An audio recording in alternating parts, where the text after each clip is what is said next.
All fishermen standing outside the mission. All? Aye, all, to the youngins just starting the fishing. In his 50s or 60s, he doesn't feel any aller than that very first day he set foot in a trawler. He can still turn teeth in the pull in the code end. It's just when he stops now, it's hard getting started again. Hi, I'm Buchan, and I'm here for Doric TV tonight. Now, I'm often asked if it was my inspiration for the poems and the songs that I've written over the years. And I suppose, like anything else, there's quite a few inspirations. I enjoyed writing anything really at the school. I liked writing essays. I just had a good imagination, as a lot of folk in Peterhead have.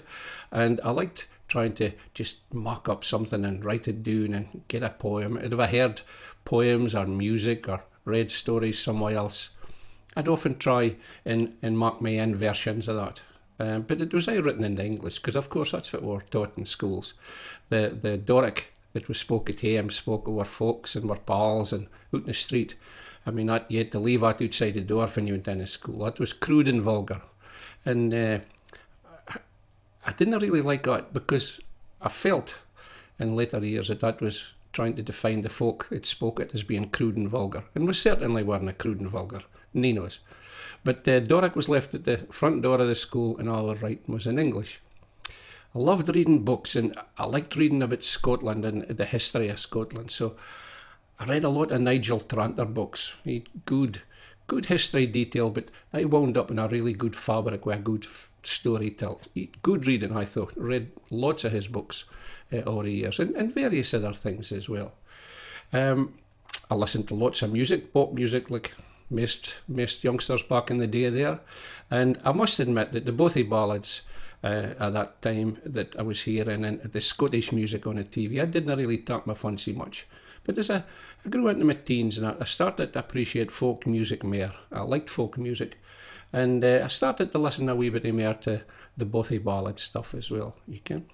But Doric, other than the Bothy ballads, was very hard to come by in any sort of written script I found. Anyway, I struggled to get it. But the one I think that really lit the blue touch paper was when I came across Peter Buchan, the fisherman poet. That was just a revelation to read his poems and stories. Peter lived just down the road for I bid in Peterhead. I bid at the end of Yugie Street, and he bid down the wire Port Henry Road. And although I never kent the man, turns out he was in my mother's class at school. So his recollections and ultimately his writings was all stuff that I could just about look out the window and see. He had a great sense of humour, half a couthy humour, very, very like a lot of folk I kent in Peter. He had similar kind of dry wit, droll if you like. But his stories was good to read. And being a fishing, and of course I was fishing for fishing folk rather than the rural stories and books that I'd read in the past. This was all new to me, to see basically my memories being written in Doric, in a language. And of course, reading in the Doric, it wasn't reading, it was like watching a film. It was just all come to life, and you didn't ken you was reading, you was watching something, flipping at pages. Great, great. And at that point, I thought, if it's this crude and vulgar Doric, it's not crude and vulgar. It's beautiful, it's rich, it's descriptive. It's as good as anything else in the world. And for telling that stories. And that was a big thing to me, to start writing more in the Doric. And I found it a little bit easier when I started writing more in the Doric, because I felt, maybe subconsciously, I've been trying to translate for Doric into English when I'd been writing the stuff I had written. So just going and writing it in Doric, I felt it became a lot more natural. It was just writing what I was thinking and what I was speaking. I didn't need to translate it for anything else or into anything else. It became a bit easier. That was really my inspiration. And the poems, I felt, well, there's no point in me trying to write poems about something that happened 1,200 years ago, because I might be all, but I'm not at all. And I started thinking, well, maybe I've got some things to say as well in my life. And I wrote a lot of stuff about my growing up in Peterhead. That was my memories. But I was lucky enough to really be there right at the start of the oil industry. So I spent most of my working life working at the oil industry, onshore and offshore. So when you opened your eyes and looked about you, what a wealth of stuff you had to write. So I started writing a lot of stuff about the contemporary things, about the rigs, about the Isle, about just anything that kind of took my fancy.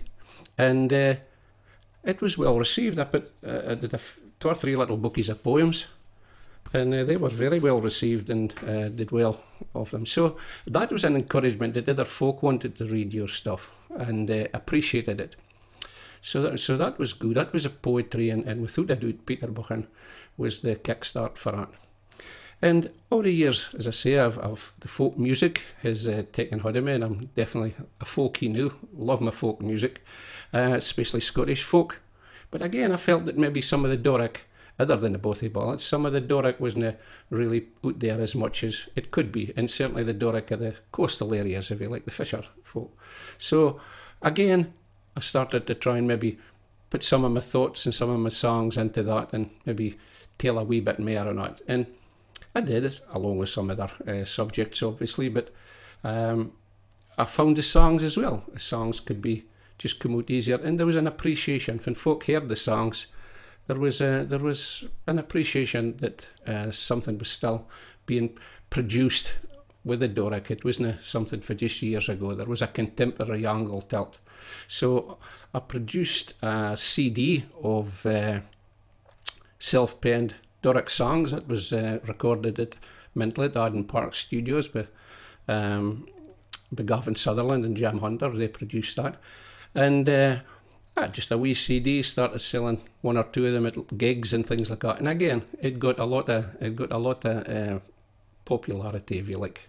So Robbie Williams, I'm sure, wasn't worried about me selling records, but it was being fine. There was an appreciation of the Doric, that the Doric was still alive and kicking. And since then, there's been quite a lot of folk, are out there, new poets, short stories, longer stories, plays. And it's neat because I started it, but I was just, like a lot of that writers, just encouraged to go out and do it. So my little bit was my CDs and my books. But that's where I got the encouragement from, without a doubt, that money there. Thank you very much.